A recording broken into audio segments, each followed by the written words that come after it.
So I must admit, I've been very excited to turn the tables on you and ask you what your max potential habits are, and if you Nice. could tell us.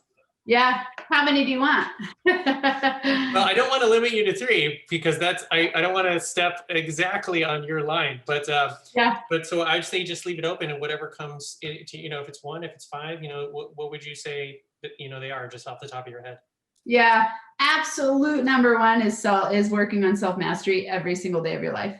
Like I would not be where I am if I didn't start to want to become a master of myself and pursue it with inspired fire every day of my life. I mean, people ask me all the time how I've changed so much so quickly and how I've had such great results. It's doing what it takes to become a master of myself. And I'm not saying I am a master of myself. I'm saying the process of a lifetime that is working toward like the never-ending growth of learning how my brain works, learning what makes me thrive, learning how to feel aligned, learning how to feel blissful and successful and good in my being. That's my ultimate freedom and my ultimate quest. So, my number one habit by far is always self-mastery. It helps with your relationships. It helps with your money. It helps with your business. It helps be a better parent. It helps you with every single thing you do, because your outer world is a reflection of your inner world.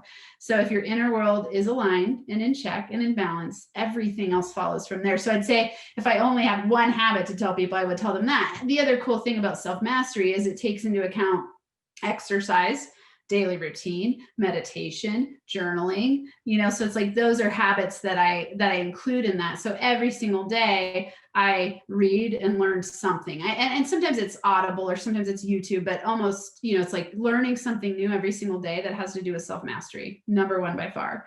I meditate. I can't say every single day, but I meditate very regularly. I journal almost every day. I exercise 4 to 5 days a week. I am very interested in optimizing myself in the physical, spiritual, mental health realms.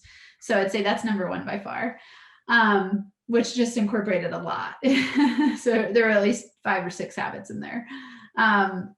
Number 2, well, and I'll also say that that's also it's mindset, right? Like I'm mastering my mindset to shift my reality. So I'm always working to be conscious of my responses and my actions and my decisions and my feelings. And I'm looking at like, what's the feedback that I'm getting from the universe? If something's stuck and I'm not getting the results I want, where do I need to change something up here?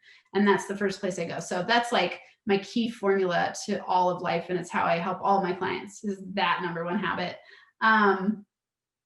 It's interesting because that tied so many in. I'm thinking of other ones like business habits. It's showing up every day consistently and persevering, like going, and behind that is living in your zone of genius, like doing exactly what you love and loving what you do, because everything also stems from there. You go, I live in my zone of genius, which causes me, the result of living in my zone of genius is that I show up every single day to do what I love.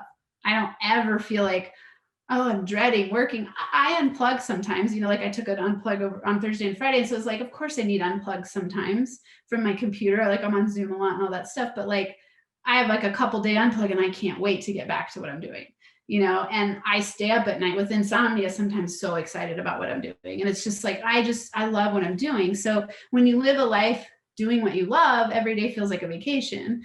Why wouldn't we all want that? So I'd say that habit is learn and discover what is your highest value, genius juice path that gets you up, excited, inspired, on fire, alive, because again, all of your success will flow from there.